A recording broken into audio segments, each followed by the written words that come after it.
No problem. Let's say he was a trader. Let's say he was a trader par excellence. He was a New York, Wall Street trader. Someone who's been to Harvard, who's got a lot of education, who knows Aramaic, who knows Greek, who knows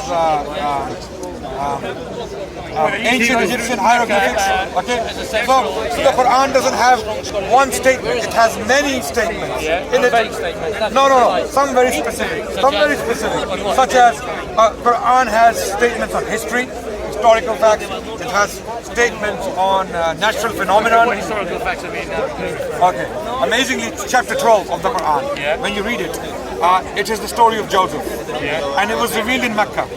Amazingly, when he was heavily persecuted, he didn't have anywhere he could take refuge. He was Joseph is like the father of Jesus. No, not that Joseph. This is Prophet Joseph from Egypt. Okay. It talks about the same chapter. Talks about Joseph, who ended up in Egypt talking to the king. Okay. So when the word king is used for the king of Egypt, who are the kings of Egypt? Pharaoh. Thank you. But amazingly, the Quran, when talking about the king of Egypt at the time of Joseph, does not say Pharaoh. It simply says Malik, the king. Again, when we go to the Quran, when Moses is speaking 4 centuries later to the king of Egypt, he calls him Pharaoh, the Pharaoh, right? So why is the king of Egypt just a king in the time of Joseph, the Middle Old Kingdom, right? 18th century BC or 19th century BC. Okay, and in the 13th century BC, when Moses is speaking to the king, he calls him Pharaoh. Now, this is amazingly revealed by a study of hieroglyphics in Egypt. In Egypt. Yeah, of Moses. Not of Moses. Then? Of the temples in Egypt. Temples, they have hieroglyphics. So in Egypt, so the science of Egyptology came about, right? So Egyptologists studied the language, they wrote works, and they decoded the language. It was a dead language, so they decoded it. Okay, through they used, Rosetta Stone in the British Museum. It has 3 languages, so they decoded the language. So when they did that, they studied the temples. What they came to realize that from in the 19th century BC, the Middle Old Kingdom, it was an Asiatic family called Hyksos who were governing Egypt, and they did not use the title Pharaoh for themselves. They were simply known as Hyksos kings. They were simply king. In Egyptology, Humf, HMF, which means Your Majesty, the king. Amazingly, this is what they were called, the king.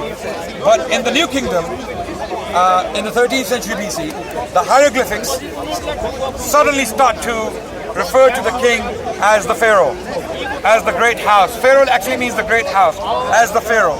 Pharaoh. And amazingly, the Quran makes that distinction.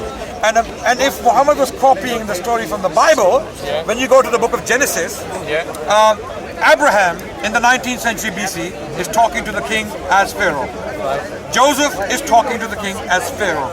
Moses is talking to the king as Pharaoh, which is anachronism, which is a historical error. And the reason why that is the case is because the current text of the Bible was written after the Babylonian exile. No, not by the Greek. Not by the Greek. I'm talking about the Old Testament. The book of Genesis. It was written after the Babylonian exile. Okay, and at that time, the kings of Egypt were pharaohs. So it was but natural for the scribes to put him down as Pharaoh. If Muhammad was copying blindly from wait. Okay, Joseph would be speaking to Pharaoh. But you do realise a lot of the Old Testament has been plagiarised from old Sumerian texts, like the story of Gilgamesh, which is the story of Noah, the story of Adam and Eve. Yes. Now, No also, problem. okay, they used to believe. But that doesn't make it false. No, but they also believed at the same time in celestial beings called the Anunnaki. I don't know if you're aware of that. Okay. Now, the Anunnaki had a lifespan of 900 years, just like Adam had. Noah. And Noah had 900 years. So all that's happened is that's been extrapolated and made into story, because even in the Sumerian text, it's got the story of Moses before the biblical Moses even ever existed. Even if it's true. Yeah. Let's say. It is. You've got hieroglyphics there as well. Okay, no. Hieroglyphic. Sumerian text, no. The tablets. Yeah, you're talking about Babylonian, Akkadian tablets. No, I'm talking about Sumerian tablets. Are you talking about the Code of Hammurabi? No, Sumerian. Sumerian tablets. Yeah. Okay. Let's assume it's true. Yeah. And it's true. Yeah. I believe you. Yeah. Just because Sumerians picked on it doesn't make it false, does it? Well, I mean, what it means as the story of Moses was already introduced before the biblical Moses even actually came about, because the Egyptians dynasty was a lot after. But why does the story have to be false if it was picked on by someone else? No, because just like evolution, religions have evolved throughout the stages. Say, for example, the Old Testament. Okay, it's a very nice claim. It's a very attractive when claim. the Hebrews got conquered by the Persians, they adopted a lot of the Persian. No, but my question is, just because Sumerians talked about it, or the Code of Hammurabi is similar to some of the laws in the Old Testament. Okay, and I believe the Old Testament has a huge human element in it. Right. People did add a lot of stuff. They did borrow laws from other civilizations. No doubt about this, right? Okay, just because that happened doesn't mean everything in that literature is false. Is that a fair point? Yeah, it's a fair point. But then what do you pick so the story of Moses, which is correct and which is false? No. I believe the Quran. I don't need the Bible to believe in God. Okay.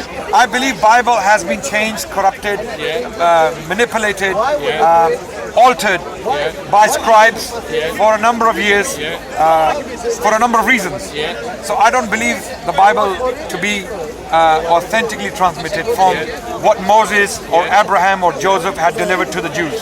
Or the word Jew didn't even exist until the Romans came around. Okay, so all these things I'm aware of. Okay, but all these things do not prove the fact, or do not prove the assumption that these stories are false.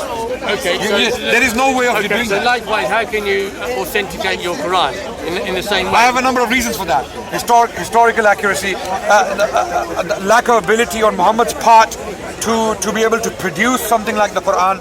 I don't believe a man sitting in the middle of the Arabian rock, Makkah as a rock. Okay, because there was a scribe, I can't remember his name. Waraka bin Nawfal. I can't remember his name. Waraka. Because he added something and then the Prophet had him put to death or something. No. He went around claiming that. This is Abdullah bin Sa'd bin Abi Sarh. Something like that. Yeah. Abdullah bin. And he ran away. He went to Mecca. So what? What does that prove? Because he claimed that basically he added something on, and the Prophet said, "Yeah, fine." So he thought, hold on, if this was the word of God, he should not be able to add bits on. But do you know about him? No, what happened to him? What happened? He came back to Islam. Yeah.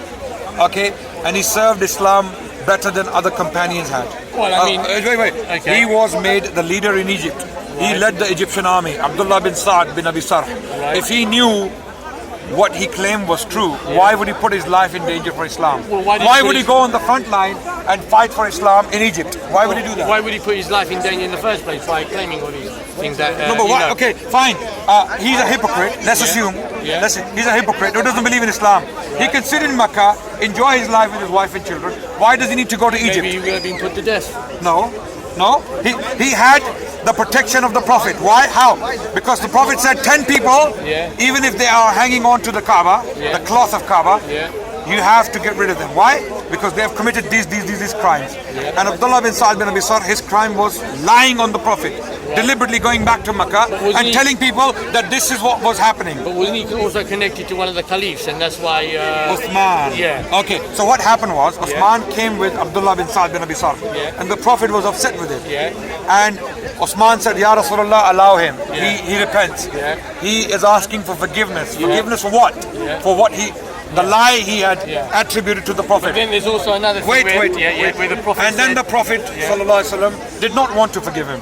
And then 3 times he asked for forgiveness, and the Prophet said, okay, you're forgiven. Okay, now that he has been forgiven, no Muslim can come to him and kill him after that. Now, understand this. He can simply sit in Mecca, enjoy his life, have his pina colada, and watch belly dancing. He doesn't need to go to Egypt to fight a battle for Muslims. He doesn't believe in. But apparently, I read somewhere that the Prophet was still annoyed, and he asked the people, "Look, why did you obey me?" or something like that.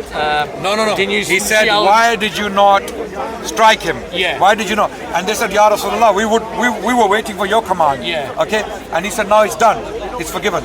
He asked for forgiveness 3 times, and I have forgiven him. That's it. So after But the that, fact is, the Prophet still wanted him dead because he was no, relying on the others to if take. the Prophet wanted him Yeah. dead, all he had to say, done, job done, job done. If he wanted him dead so desperately, he would have said, okay, yallah, itla, go. Yeah, like Saddam Hussein. Have you seen this video? Saddam Hussein is sitting in a cinema, and there is this side and there is that side. 500 people. He goes to them, yallah, go. The entire side is picked up and taken away, never to be seen again. And the Prophet and Saddam, people were scared of Saddam. That's why people followed him. With the Prophet ﷺ, they loved him. They were not scared of him. They loved him. They would do anything on one gesture of his eye. Okay. So if the Prophet wanted him dead desperately, and amazingly, wait. It doesn't stop there. It's not only him the Prophet forgave. Hind, the woman who chewed his uncle's liver, and the Prophet said she is to be killed for that crime. She came to the Prophet, Muhammad, I seek forgiveness. You're forgiven. Wahshi, the man who threw the javelin, the spear, killing Hamza, he came to the Prophet. He said, forgiven, but do not come in front of me again. I don't want to see you. This is a merciful man. I also read another historical fact that the Prophet had 600 people executed, beheaded, after they conquered something, and they did something, I can't remember what. I'm not theologian. No. But do you know the full story? What? But he had 600 people executed or Jews not? of Bani Qurayza. Yes, the Jews or something. Do you know the full story? No, what is it? Okay. First of all, you have to understand how many Jewish tribes are there in Medina? Okay. How many tribes? Okay, now this is what I'm going to contradict. Wait. You cannot call him benevolent. Wait. and forgive We have people. no. Okay. Step by step. Yeah, We yeah. understand the background, Okay, the go on. context. Yeah. You can't say why was that child born. You have to understand the father had sex with mother, and then so understand the background. Okay, let's go How to many the tribes were there in Medina? Don't know, but tell me, go.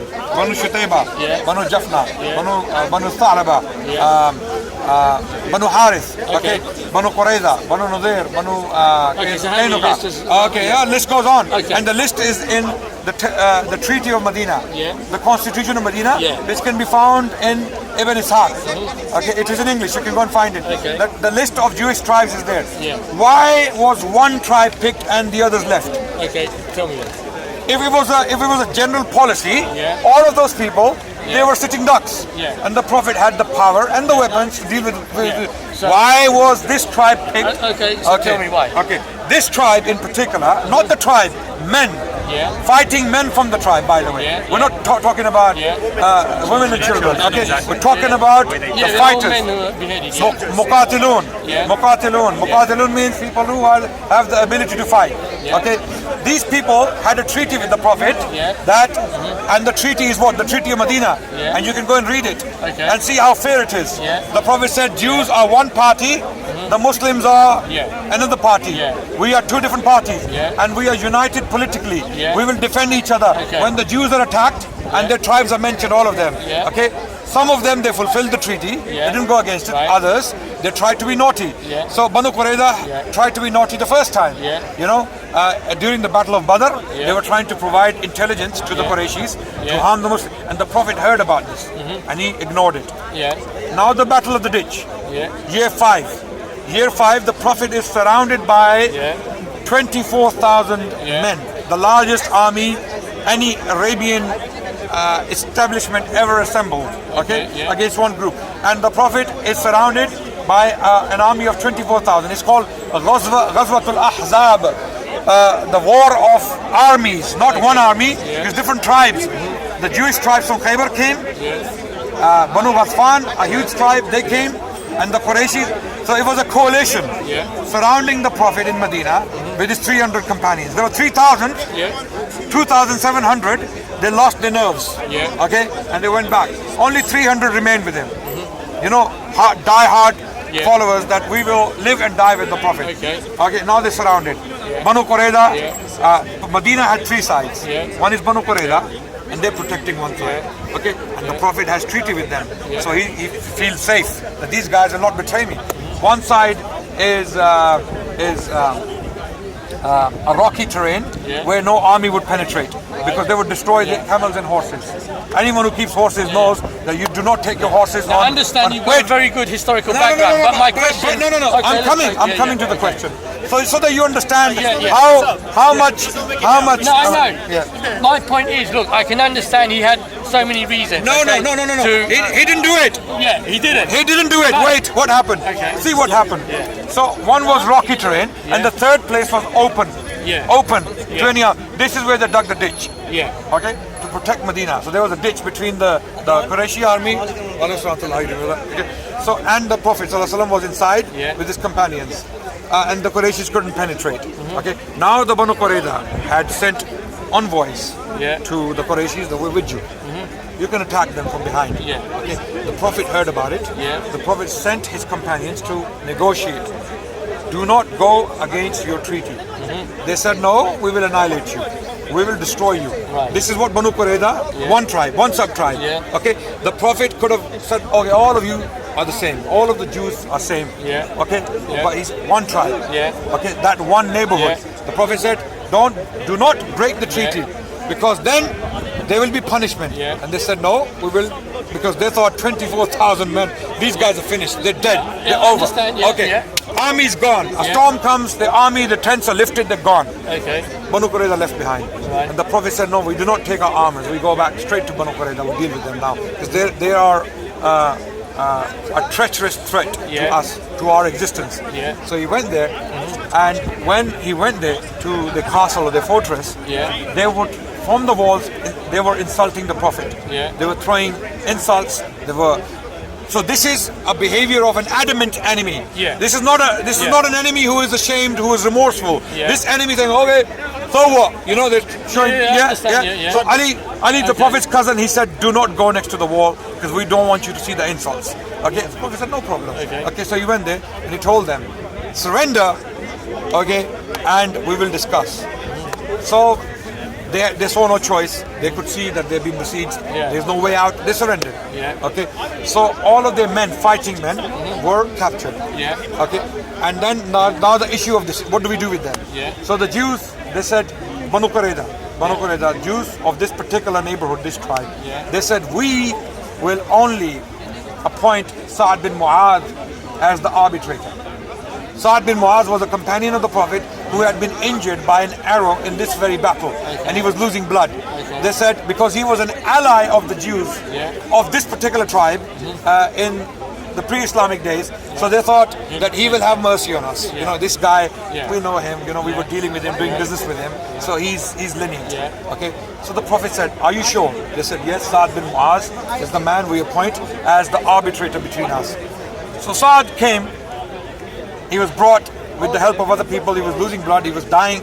Sa'ad stood up and he said, I will make the decision. And when I do make the decision, you will have to submit. The Jews, the Banu Qurayza said, yeah, of course. He's our man. Of course. And the Prophet was quiet. He was silent. Sallallahu Alaihi Wasallam. And stood up again. Said, the decision I make, it will be binding upon all parties. Prophet silent. And the third time, he looks at the Prophet particularly because he wants, because he knows this is a merciful man. He knows because there were other two tribes who had betrayed Muslims, Banu Qaynuqa and Banu Nazir. They were simply exiled, right? He knew this is a merciful man, sallallahu alaihi wasallam. The Prophet says, okay, Sa'ad, if you are referring to me, then I give you my word that I will abide by the decision you make. Sa'ad bin Mu'adh said, all the fighting men of this tribe are to be executed and women and children are to be enslaved. And the Prophet ﷺ was shocked. So was the Jew, so was Banu Qurayza. They were shocked. And they had already given their word. Okay, so the men, and how did they know only men? Only men. Where they had a doubt that someone is too young and not able to fight, okay, they even checked signs of puberty. Okay, they checked signs, literally, signs of puberty, and they allowed people, young men who were not able to, you know, who hadn't yet reached the age of puberty. The other fighting men, they were executed. So this is the background. This is the background knowledge. Okay, these were people who had gone back on the treaty. They had not only that taunted the Prophet after they committed the crime of going back on the treaty, and there was no general massacre. These were people who were fighting without an exception. The thing is, would it not have been more prudent to show mercy? Like, look, God is merciful. Prophet, I believe if the Prophet was chosen as the arbitrator, he would have said, okay, exile. He could have still wait, no, he couldn't. He said, I will. Sa'd bin Mu'az, why do you think he asked 3 times? He knew his decision that he was going to do. Exactly. So he took the Prophet's word, okay, and the Prophet agreed with it.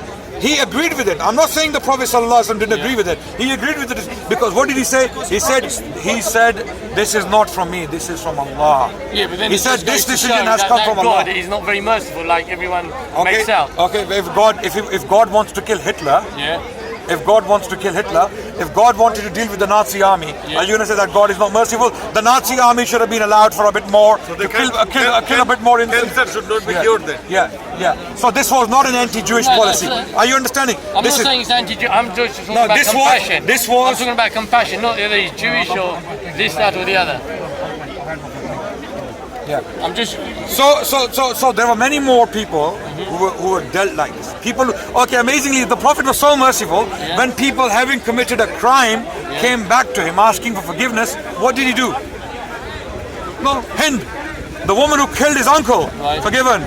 Wahshi, the man who threw forgiven. Abdullah bin Sa'd. Liberation of Mecca. Yes, at that time. This all happened when the man had, he had an army of 10,000 men. When he conquered Mecca, if he said, in fact, one of his companions with a flag from Medina, from Ansar, he galloped his horse towards Mecca, that today is the day of massacre. He said, today is the day of massacre, because the Meccans had killed so many of the innocent men. Prophet ﷺ said, bring him back, grab him. So they grabbed him, they brought him back, he took the flag from him, and he gave it to his father, I think, or one of his close relatives, so that he doesn't feel offended that the flag is taken from him. He said, no, you stay behind. We're not here for massacre. Today is the day of mercy, the Prophet ﷺ. So when things were in his hand, he did mercy. Okay? So you can't just use one incident and say, this man was a bloodthirsty barbarian, and he was out to kill people and taste their blood. He wasn't like that. In fact, anyone who studies the Prophet ﷺ, and many people have, when you study him objectively, within his circumstances, many people either become Muslims just by studying his character, or they abandon criticizing him. This is why people like, Michael Hart, he wrote a book recently, this guy in America, and he wrote a book titled The 100 Most Influential Men in Human History. And number 1 is Muhammad. And I don't think Saudis paid him to write that book. Okay? And amazingly, Moses and Jesus all came up, because he believed that Muhammad was the most successful man in human history when it comes to, on the basis of politics, economy, religions, Islamic civilizations, the outcome of his teachings, how people were transformed beyond recognition. These people who used to bury their own daughters alive, women had no rights. Now women can own property, they can do business, they can have a say. Women did have rights though, right?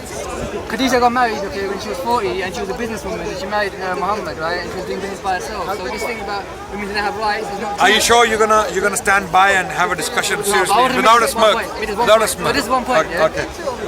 No, women did not. Khadija was a millionaire. She was a woman who had a lot of money. Okay. When I said women, what does that mean?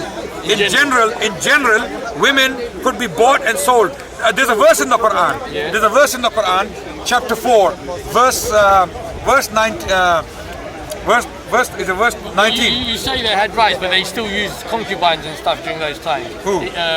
During that era, after defeating another army, they used to take the women as concubines. No different to what ISIS are doing now, anyway.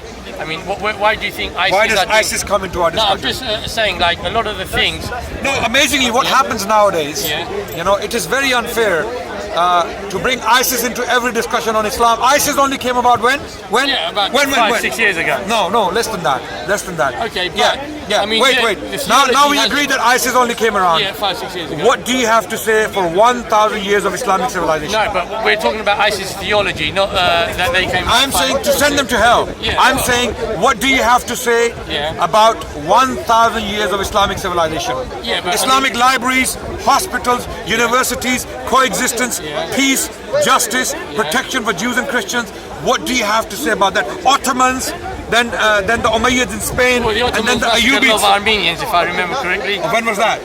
When was that? About 100. So you ignored 5 centuries of Ottoman history. I mean, what and you jumped to Armenian genocide. you're being very selective. No, Saying, I'm not being good, selective. good, You good. are. No, I'm saying, I am saying, look at Yeah. Ottoman history Yeah. from year 1299, from the time of Uthman the First Yeah. to 1924. Yeah. And amazingly, have you studied the Armenian genocide? Have you studied it? No, but I suppose Okay. you've got something Who was to say. responsible for Armenian genocide? I suppose the Armenians. Then. No. Then who? No. That Turkish government. general. Turkish government. Yeah. And who were they? Young Turks. Yeah. Do you know who Young Turks were? Who were they? Do you know who they No, were? no, don't tell me. Okay, this is your homework. Go and study and see who Young Turks were. Okay. Whether they were Enlighten actually me now anyway, they were enlighten me. actually Ottomans Yeah. or not. Because when did the genocide take place? About 1920 or something. Okay, during the First World War. Okay, and this was amazingly Bernard Lewis, who is considered to be an authority on Ottoman history. Bernard Lewis actually has come out, and he's Jewish, by the way, and he's very close to Israel. That says a lot, by the way. Yeah? And he is of the opinion that the Turkish government, there is a distinction between Turkish government and Ottoman government. The Ottomans are already gone. Ottomans are gone. By the year 1900, Ottomans are finished. Okay, you don't have Ottomans there anymore. Okay, so because Ottomans had ample opportunities to massacre the population of lands they conquered. Did they do it? But they were genetically the same No. people The anyway. fact that you mention Armenians, you obviously have no other examples to give yet. No, I'm Okay, just. They off may the be cuff. examples. There may be, but what I'm trying to do is just balance, because you were saying, oh, they did this good, this good. I'm just saying that look. it's Young not Turks that- were a bunch of secular activists Yeah. who effectively got rid. No problem. So then, let me intrigue. Let me cause some intrigue so you can go. Young Turks were a bunch of secularist activists who effectively removed the Ottoman Caliphate from its place. So, if anything, Ottomans were the victims, not the aggressor here.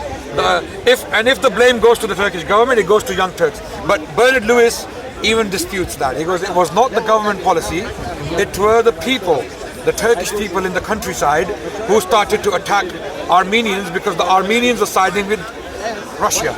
Armenians were siding with Russia. So that's why Armenians were treated that way, which is wrong, which is not the Islamic policy. Islam does not under any circumstances allow indiscriminate killing, even in war.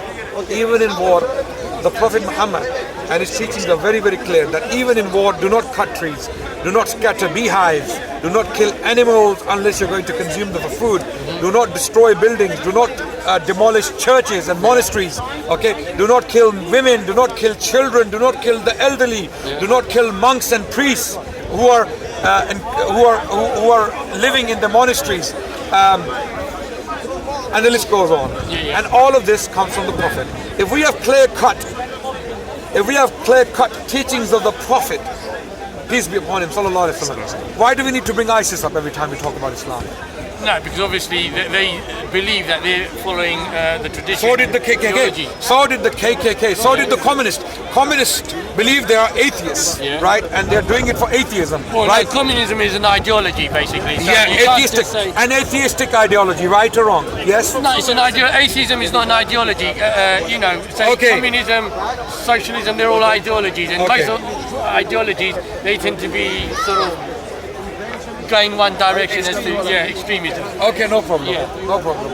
So atheism. Atheism is just a lack of belief, that's all. Okay. It's not an ideology. It's Okay. not like, oh yeah, we believe in this. We just say, okay, if there's enough proof, we'll turn to religion. So the point is, Yeah. Islam has a magnificent history. Yeah. Okay, we have so much. Based upon what? And you are Mr. Based upon what? but most of the Islamic achievements of Okay. were Iranian, Persian. What do you believe? What is magnificent to you? You tell me. You what said it is. I don't think Islam's history is magnificent. Yeah, tell me What do you think magnificent Tell me is? what's magnificent. Tell me what it is. Great economically, morally, ethically, politically, militarily. Islam was great. Yeah, but Do again, you disagree? So in terms of Charitably, if that's a word. Sorry? Charitably, if that's a word. Charitably, yes. in terms of the academics, right? Like, what can you say? Like, people always talk about. Like, What do you know about Islamic People academia? always talk about like. What do you Avicenna, know about- Al-Biruni, all these guys, right? What do you know about Islamic academia? But a lot of these guys were like Persians. Okay, they already had the knowledge from before. No. A lot of No. knowledge came from Who was before. Persian? Name them. Who wasn't? They all were.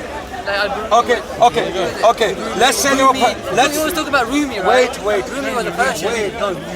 Rumi was from Balkh. He was a Persian, yeah. He was Iranian. Wait. Rumi. Yeah, exactly. He's Persia, Well, right? she's Iran. call it Persian, no problem. Most of the Muslim achievements were Persian, Iranian, okay, and Iran already had a big civilization. Wait. They already had a big civilization. So Islamic Spain was all Persian. What was the achievement now? Do you know about the translations and the works written in Spain? They translated it, exactly. They No. translated it. The what works you've got to written. remember here- Did you hear me? All they- Wait. Did you hear me? Works written in Spain. Original works written in Spain on science, philosophy, history, you name it. To poetry, every single let me just academic intercede field. here. What you've got to realise. Wait.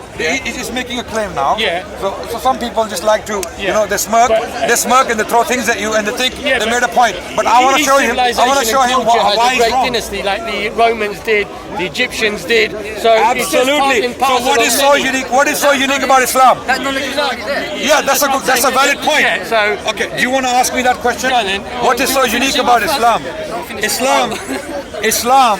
Islam, in the words of Karen Armstrong, yeah, one person, opinion. Yeah. do you want me to give more names? Well, I mean, again, How many do you need? There's a lot of How many do you self-opinionated need? people. 10, but, 20? yeah. I can give you names. But carry on. I'm sure you can. Well, you said one name, Okay. but I can give you 20. Okay. You can count them. I'll take your word for it. Come Okay. Now. So you don't want 20 names? No, but let's continue. So, I'm just. so that's why I mentioned one person so that Yeah. you know that it's not my opinion. Okay. There are people Yeah. who are not from the house of Islam Yeah. and they acknowledge the Yeah. positive achievements of Islam.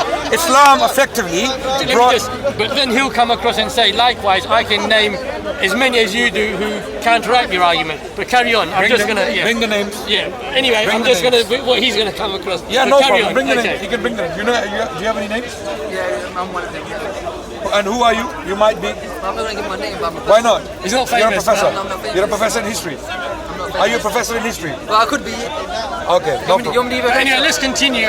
Let's not go into semantics. So and, ad hominems and no problem. But when you make a point Yeah. and it's not based in Yeah. evidence or sources, Yeah. then it's just like camel's fart. Right. I'm sorry, yeah? yeah. It is neither on, as they say in our language, Punjab.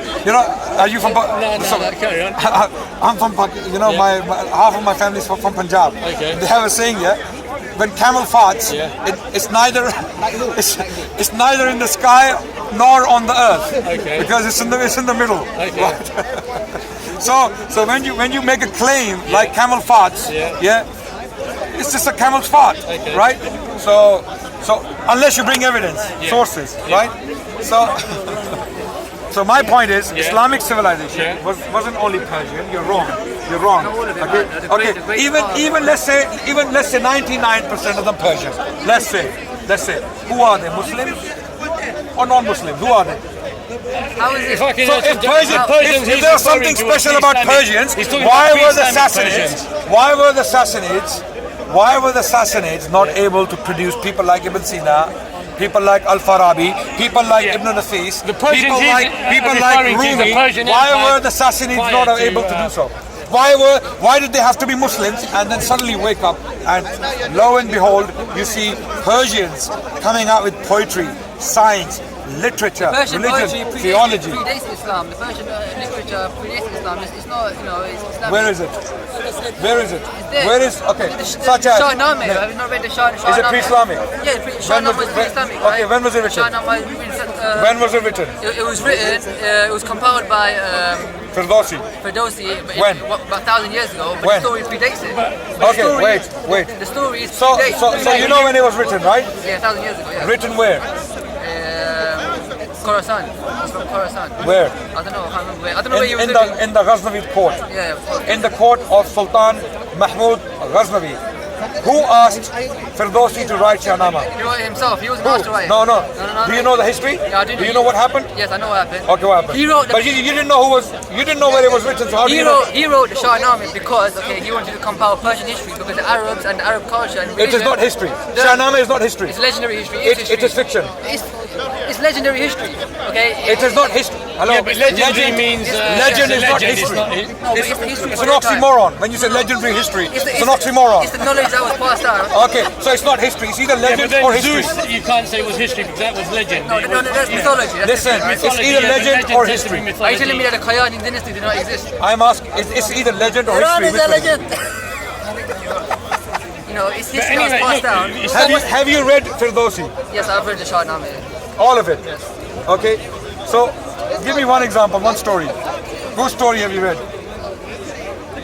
I've read about the Kayani dynasty in Afghanistan, wherever it was. No, Shahnameh. Which story have you read in Shahnameh? You've read the Shahnameh. I read the whole book, Sohrab and okay. Is Sohrab a historical figure? Exactly, I know. So the point is, we understand that this gentleman is just throwing things in the middle without any substance. So we move on. Okay. Because you say Islamic civilization. Islamic civilization. So Muslim civilization does not begin in 2011 when ISIS comes to rise. Okay, Islamic civilization started in the 6th century with the advent of the Prophet and the Quran. Okay, the Quran was revealed. It did something to the Arabs, and they came out and they created the Islamic civilization. How it happened? With respect to the Arabs, I mean, the way I look at it. I mean, they believed in all sort of different demigods. No. So for them, we're talking about Muslim Arabs when they became Muslims. Yeah, but how they became Muslims, say for example, I mean, for them, okay, someone's come to the store, okay, so that God will just believe in this God, no big deal. I mean, I think it wasn't simple as that because they actually explained why they believe in this God. Okay, have you read some of the sentiments? First of all, now for those people to be believing in some other form of demigod or whatever. No, there's no demigod they believed in. Or some idol worshipping or whatever the Arabs used to do at that point of time because they were all idol worshippers. So not all. Well, most of them anyway. So for them, I mean, if it was very simple for them to stay believing some idol as a god, it won't need great sort of cognitive thing to them believing in something. So why did they fight Muhammad? What? Why did they fight Muhammad? Why did they try to kill him for 20 years? Because he was upsetting them, I suppose. Upsetting them? Yeah. Why? Because something to do with... So if it was only the matter of believing in one idol or the other idol, why did they have to kill him? Why did they have to kill and fight? I'm talking to him, sorry. Yeah, that's it. No, because it was something to do. It was something to do with trade and everything. Because if everyone didn't come to Mecca, if they got the idols, they would have trade or something. No, that's a theory. But why would they come out of Mecca to attack Medina? Hey? Why did they come out of Mecca to attack Medina? Because they saw him, perceived him as a threat with his... threat to what? To their way of living. He was politically insignificant. Yeah, but he was so weak that they besieged him. Obviously, they did perceive him as a threat, otherwise they wouldn't have bothered, would they? Why? What was the threat?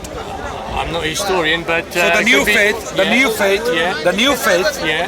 did pose not only a religious, political, but economic threat. It posed an existential threat to them, right? Yeah, because say for example, if I was head of a tribe, I believed in God, this God, I had power. Now, if someone else is, say, you come across and say, no, I'm the prophet, and all these should just believe in me, then I lose my power, so I'm going to go against you.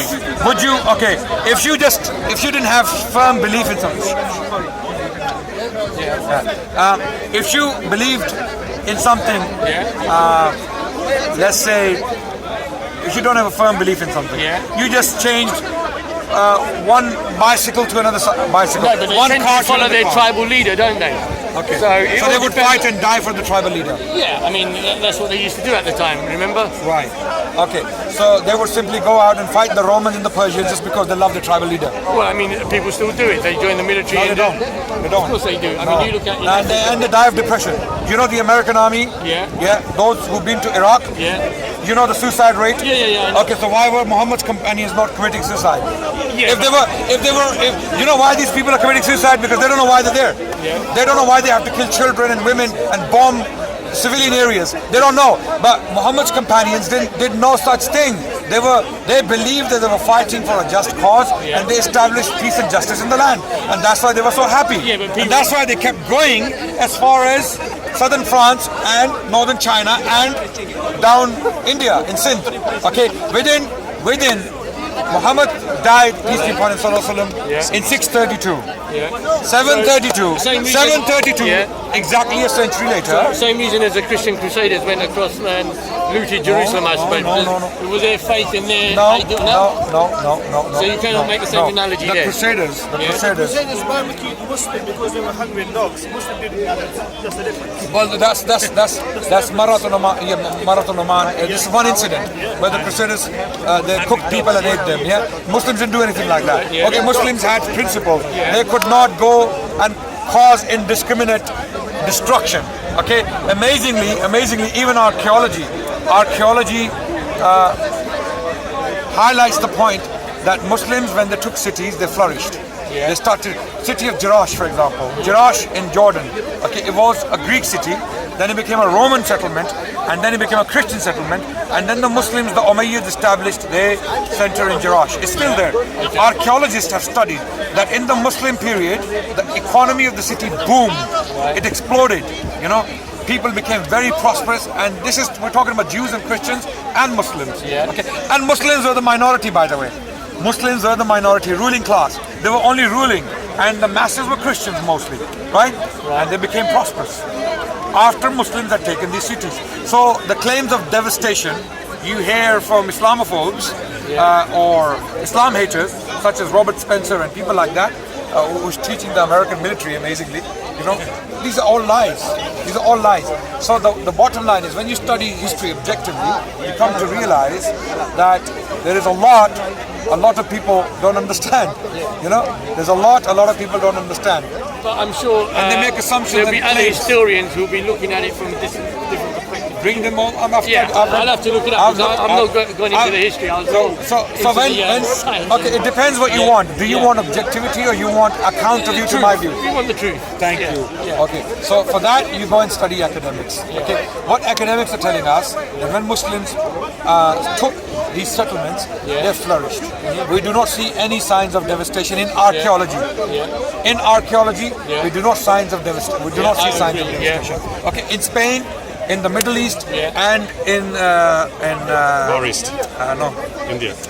Central Asia, when Muslims went into Central Asia. Because I'll tell you why I know these things. One of my teachers from SOAS, from School of Oriental and African Studies, is Hugh Kennedy, and he has conducted archaeological work in Central Asia. And one of his students, her name is Fanny Bassad. She is French. She's a French archaeologist. She did archaeology in Jerash. Okay, and both concluded that after the Muslims took these cities, these settlements, they flourished economically, and people prospered.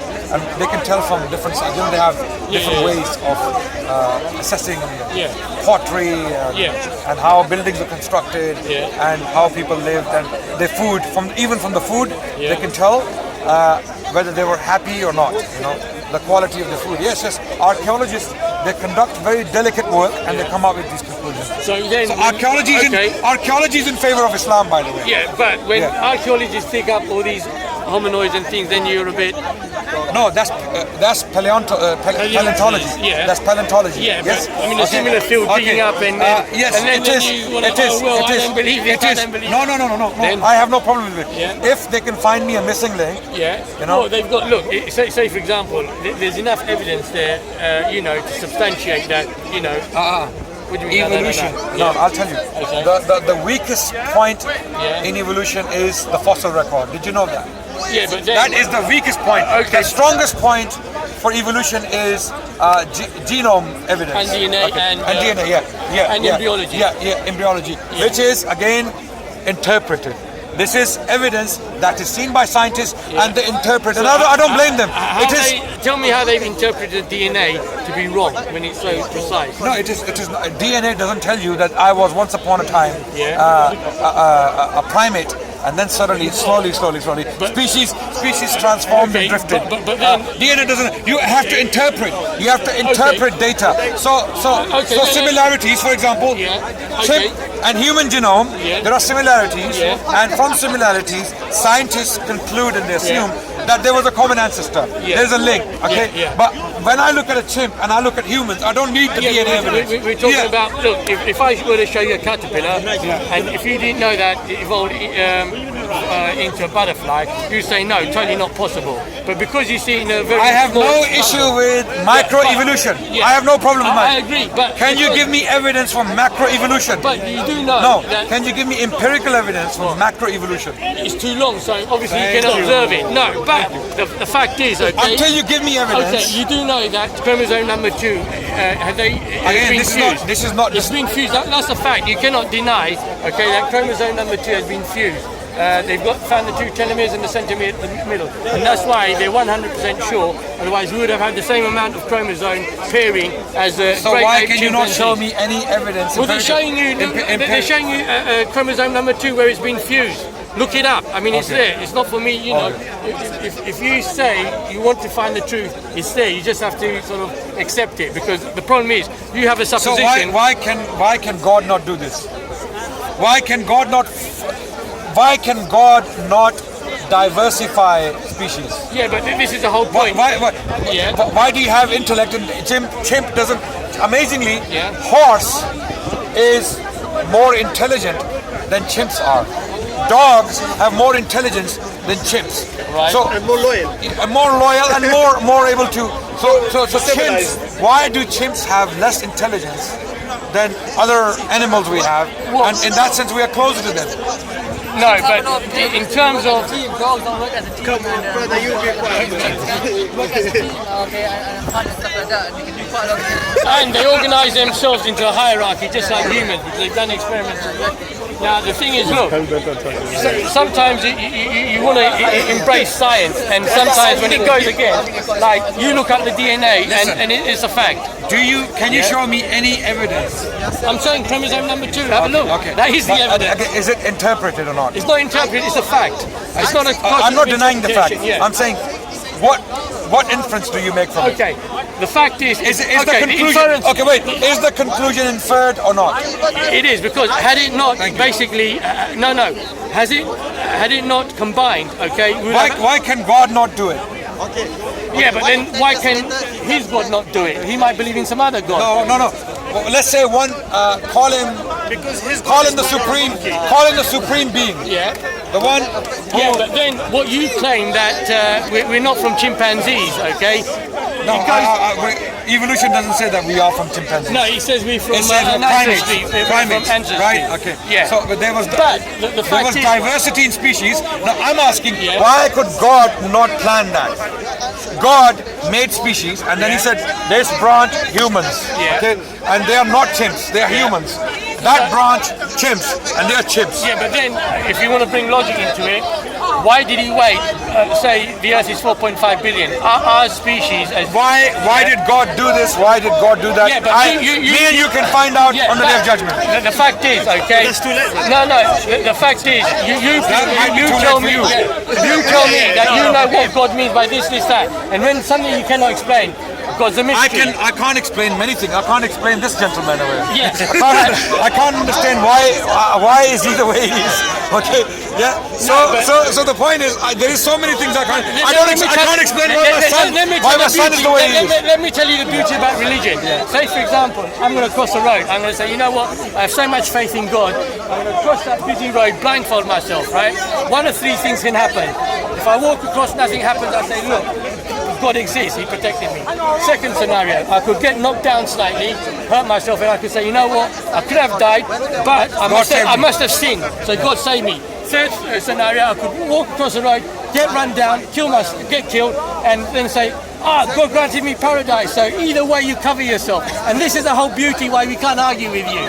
Now, to a normal person, But I didn't claim any of that. no, I'm just. But I don't need. But I didn't. This is a normal person. This is attacking straw man. Stupid too. This is attacking straw man. No. I didn't make any of these stupid claims. No, I would I'm not never saying do. you did. I would never. In fact, I'm giving you God philosophy, is the one religion. telling us that if you blindfold yourself Yeah. and walk into the road, you're going to hell. Yeah. Wait. But- God is the one telling me. But that's Don't God. blindfold He's yourself. giving you the minimum evidence Okay. to prove of his Wait, existence. That's the problem. Wait. You claim evolution Yeah. is true. Yeah. Are you a biologist? No. So you believe evolution is true? Yeah, because I've seen the Okay. evidence. Have you evidence. have you conducted experiments yourself? Okay, then I could do the same argument. Say, have you seen God? Have you? Same argument. Yeah, so Thank you. So me and you, Yeah. if you're calling me a blind follower, Yeah. so are you. No, because I've actually. So are you? No. I have seen the evidence for God. Likewise, I've seen the evidence for God. Yeah, but it's going to be a circular argument. This. Thank you. So you're in no better position than I am. But think- I am in. I'll tell you why I'm in a better position. Yeah. Because I can philosophically. Yeah. But it's only a philosophy. It's not fact. Let's go back to that. Okay. Philosophically. What do you mean by fact? Philosophy is not science fiction, it's reality. You No, not discuss necessarily. Look, basically Socrates and everyone they had said. Say, for example, Plato. He had inductive arguments, whereas what's his name? The guy after him, Aristotle. He based more in deduction. Oh, shoot. He wants to go home. I've got to drop him off. Anyway, Nice talking. no, good talking. Wait, no, seriously.